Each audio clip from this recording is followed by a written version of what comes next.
3 minutes plus 2 seconds game. We have liftoff. And Abdusattorov opening with King's Pawn, and we see a Sicilian from Gukesh. Is the bishop going to come out? No. The knight comes in. Gukesh's main opening. Abdusattorov with a small deviation from the main lines on move 3. Gukesh occupies the center in a style that Magnus Carlsen also likes to play. You can see these pawns on e5 and c5, leaving a big hole on the d5 square. But black will try to play around it. What's Abdusattorov doing with his knight? Well, he's put it on the edge, where it tends to fall off the hedge. But look at that, it's been maneuvered to the g4 square, where wants to go all the way to d5 maybe. He does. Put his knight on e3 and it gets chased away with pleasure. He puts that knight on e3 and, like you said, Jan, that knight is hopping into d5. Don't try this at home. Usually it's not a good idea to move the same piece 4 times in the opening, but here, because of the block nature of the position, Abdusattorov can get away with it. Clearly knows what he's doing, has not spent any time yet. And there we see also Gukesh moving a few pieces twice. The bishop has now come to h6 and Abdusattorov calmly castled. And now big question, it's going to trade off light square bishop? Absolutely not. Instead there's a trade of dark square bishop, and both players playing so quickly. It seems like it's Calmville here in the studios. I mean, take a look at this heart rates. No one is that fussed. 90 and 97. Just dropped from 100 to 90. Looks like they're calming down even more the further the game progresses. Both these guys always seem very cool, calm and collected. Unbelievable, they're 18 and 16 years old. Such veterans. What's the position like? Yeah, it looks, I would say it's relatively balanced, but I prefer white, in the sense that white holds the key to opening up the position, and I'm a big fan of pushing pawns, and so I would love to pick up the f-pawn and move it 2 squares forward. Yeah, black has to play around that d5 square. He will never win the battle for that square. His reasoning is, all my other pieces are fine, but currently his king is still in the middle. I'm not sure how to get out of there. We can see the engine bar to the left of your screen. If it's in the middle, it means it's equal. So the computer is saying there's not much happening, but it does look slightly scary for Gukesh from a human perspective. And, well, Abdusattorov following my recommendation. I get very happy when I see this. And obviously, Gukesh cannot open the position at all. And instead, he decides to clamp it with f6. And now rook f2, very classy move, just covering the e2 square in case of any nasty forks. And Gukesh now burning time on the clock. He is around the 1.5 minute mark. I don't like this at all for Gukesh. His pieces are not getting out. I don't trust the computer here. It doesn't look like it's moving. This looks so much better for white with the attack on the half-open f-file. Gukesh is playing to castle queenside maybe to leave the danger zone? I think he has to. And now, well, only one big decision. He has to capture. I was going to say he had to capture with the f-pawn, but no. He captures with the d-pawn and sacrifices a pawn. Oh, and I was going to say rook takes pawn with the idea if the knight recaptures, then we have a fork there, but white has to watch out for counter forks if he moves all his pieces away. Instead, Abdusattorov decides to play on the queen side, moves his pawn forward, now jumps with the knight. This looks very, very bad for Gukesh, although his heart rate says otherwise. Well, this is a fast game, so anything can happen. I like what Gukesh is doing. He's just simply protecting all his pieces, and at some point he has to get those pieces on the right side into the game because they are just sleeping. And I just love the way that Abdusattorov is not materialistic, and he changes his mind. He's gone for that extra pawn, but in return he's freed up black's position.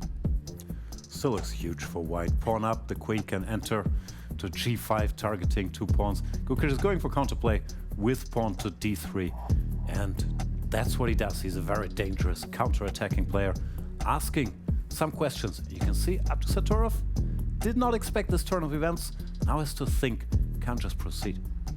Yeah, he has to consider what's he going to do. I mean, I perhaps was a fan of Abdusattorov's earlier strategy of just controlling the position. Here it's gone a little bit wild. The kings, I say a little bit in the very English sense, because the kings are on opposite sides, there's a lot of open lines, and who is going to emerge superior? And, well, Abdusattorov giving back material. Yeah, yet black was getting too active, and now the queens are getting exchanged. The pawn will recapture. All of a sudden, black is a dangerous pass D pawn. He's a pawn down, but this very active pawn should compensate for that small deficit. It looks like Gukesh is hanging in there. Abdusattorov, very strong endgame player. But will he be able to stop that pawn? Well, there comes a rook to the 4th row, attacking the c4 pawn. What next? Is weighing his options here if he has time to cover that pawn with pawn to b3, and he does it, but Gukesh could also go after that b3 pawn by advancing his rook 1 square further. Looks like if anybody's better, it's still white, because this pawn is not queening. The king comes to support the rook that's blocking it, so it's black who has to pay attention, trying to maintain the balance. Both sides down to a minute. Yep, and this is where the real fun begins, because the players will have us on the edge of our seats. Big decision now from Gukesh. Does he hold on, or does he grab the pawn on b3? He goes for that. Then he steps back with the rook, attacking the 2 pawns. How do you defend them both? You cannot. Can't. It does seem like Gukesh barely manages to keep the balance here. He has to be still very careful. White rook could enter the 7th rank.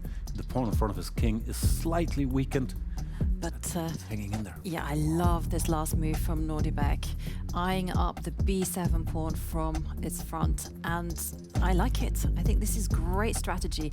Probably time to defend the 7th row. Yeah, rook to h7 looks like the normal move. He's wondering if that c-pawn is a danger. That's why he goes rook c8 instead, trying to stop it. I think Gukesh is still very much in the game. Definitely, and there we see big threat on the board of rook takes pawn. Draw incoming. Moves will sure? be repeated. Yes, I agree. There we see first repetition. Gukesh has no option. Nodirbek is looking for a way to continue the game, but I do not see it. I expect a handshake. Yep. Draw agreed. Good defense. Abdusattorov. And there we go. They are off. The knight comes out. You're right again. There's the horsey. Pawn to d5 and the ratty opening. We've seen this from Gukesh earlier in the tournament. Just bringing his king to safety and not determining where to put his pawns in the middle yet. Yeah, and I'm predicting that a pawn will move to the middle. Will it be 2 squares? Will it be 1 square? Don't keep us guessing. c4, d4 or d3. All established moves here. Which one is gonna be, Gukesh? Don't overthink it. Just move one. Definitely, just move. And one of the most important things that we see. Okay, now it comes c4, a very ambitious move, and then we see the capture of pawns in the center and staking out d4. And now we've reached a position from the so-called Tarrasch defense. Big favorite of Abdusattorov's trainer, former FIDE world champion Rustam Kazimchanov. They might have had a look at this. Abdusattorov certainly still knows what he's doing. And taking a look at the clock times, I can see that Abdusattorov seems like he's in his comfort zone. And talking about comfort zone, I saw that their heart rates were hovering around the 90 mark again. And just to give everyone some context, anything over 100 means that the player is very stressed. And if you're above 120, be concerned. Anything like 170, which we have seen before, is almost equivalent to a sprint. This tournament is equivalent to a sprint. The players are still playing their moves very, very quickly as well. This is still fairly standard. Black has this so-called isolated pawn in the middle of the board there, which cannot defend it by any other pawns. He's trying to compensate it by free piece play.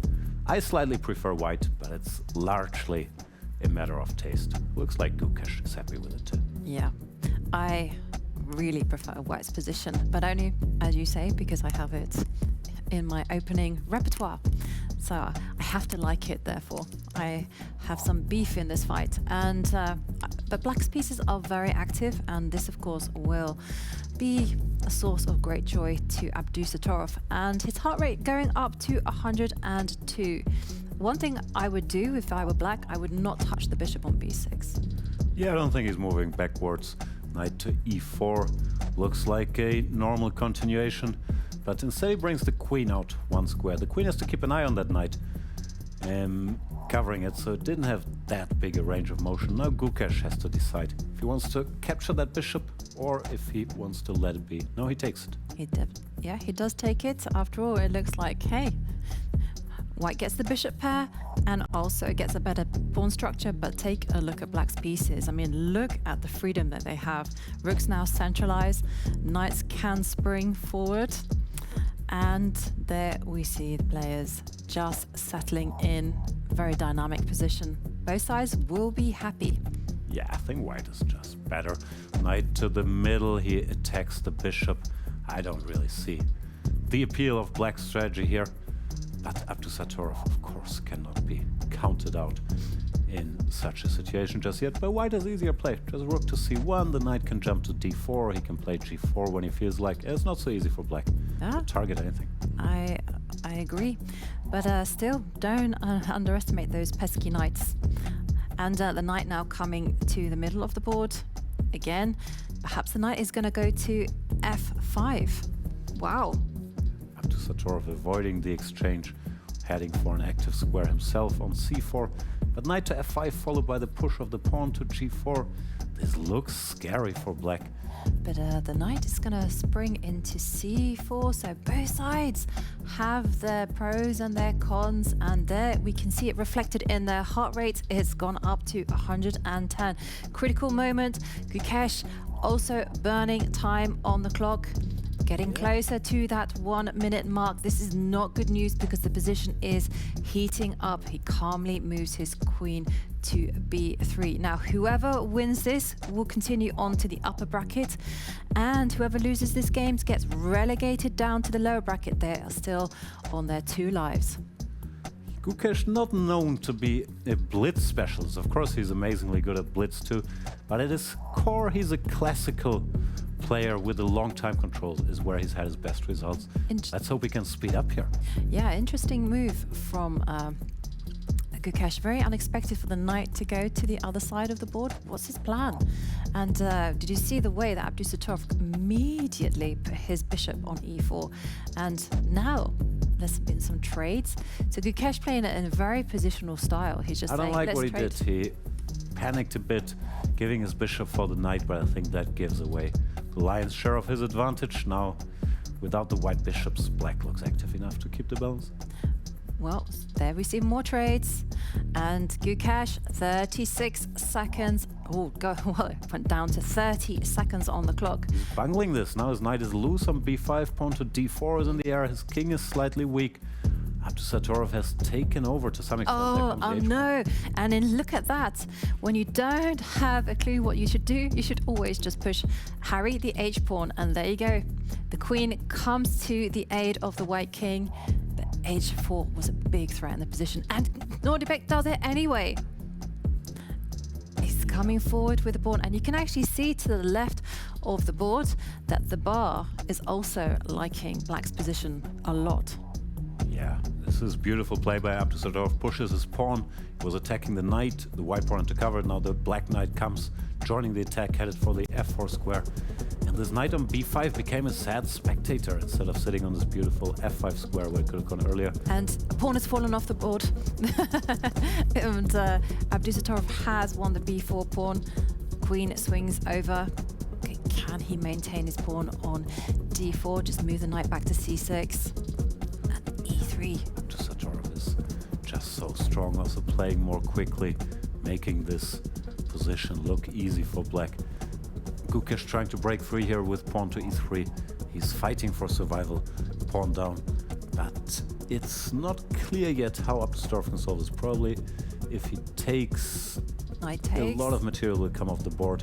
Yeah, the pair of rooks appears. And he spotted this check.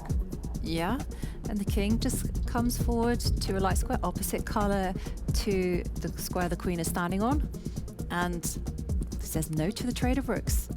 Abdusattorov also has to be careful about his own king. I mean, it doesn't have the mightiest of defenders. And then the queen comes back. Both players playing it very safe, as they should do. I don't know, rook to f3 yet to cover this check on f4, but he's also giving up a bit on the counter chances by trying to keep his king safe here. White is still worse because he's just down a pawn, but he's avoided immediate disaster. But if we're objective about it, it is a bad pawn that black is up. I mean, they're just double B pawns.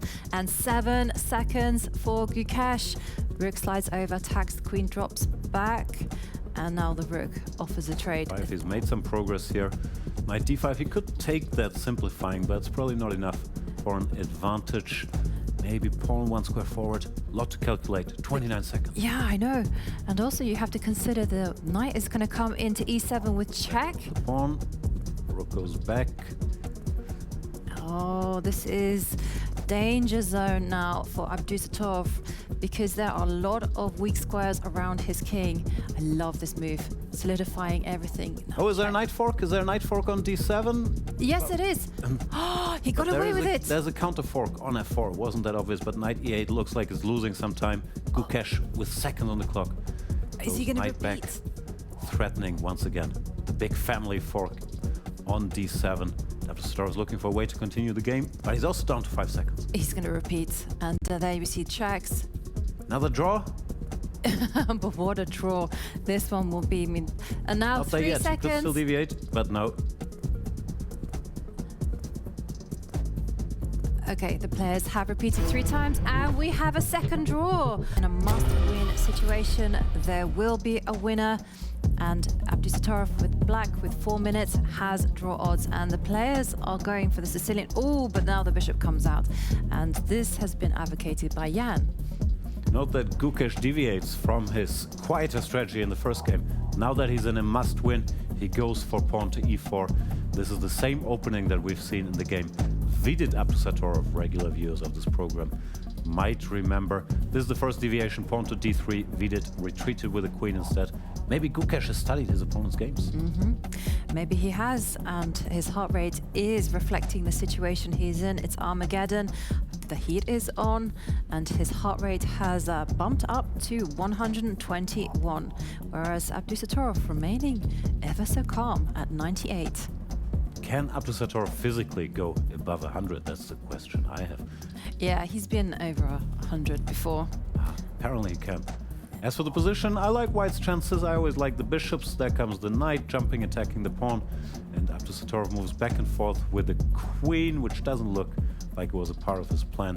White should be much better now, fixing the queen side with his a-pawn. Because if black were to advance, the b-pawn, en passant, would still capture it. Tough spot for Abdusattorov. Minute behind, bad position. Yeah. Will he hang in there? Well, he has to hang in there, and he has to hang in there by basically not doing too much and doing it quickly. And there you see his just rook moves down, and now the queen just moves itself. And just all he has to do is just react to Gukesh's plans. And now the heart rate is over 100. Yes, position is still bad, but not yet collapsing there. We can see now him we see a defending the pawn. tactic. But Gukesh spot a little trick, takes the pawn, and if the rook recaptures, he can push his pawn forward, probably winning material in the process. Nice little combination by Gukesh, because if the rook goes away, he would capture the knight, at the same time attacking the queen with his bishop. Very, very quick mind there to see this. Yeah. Hardly without thinking, he still has 4 minutes. Yes, and that is a classy tactic if I ever saw one. And Abdusattorov, he's not happy. He's thinking, but the clock is ticking down to under 2.5 minutes. And just to remind everyone, neither side are getting any increments. What you see on the clock is what you get. And so he decides to go knight takes pawn and give up the exchange. Yeah, this It's is bad. Pretty bad, especially if we also take the clock into account. Gukesh not even in a hurry to take that rook, because he can just strengthen his position and take whenever he feels like. Abdusattorov is forcing him to. White is up a rook against a knight, which should be a decisive advantage, but Yeah. And, well, Anyhow, we see great play from Gukesh. Look at the way that he's moved his queen and bishop up the board, and king is probably gonna follow suit. But there you go. Looks like it's just random moves, making random moves, trying to be quick. But Abdusattorov is also not wasting any time. He's such a competitor, you can see. Oh, he's still fighting. And the rook now lifting up to the 4th row, perhaps getting ready for G3, G4 at some stage. But Abdusattorov says, nope, that's not going to happen on my watch.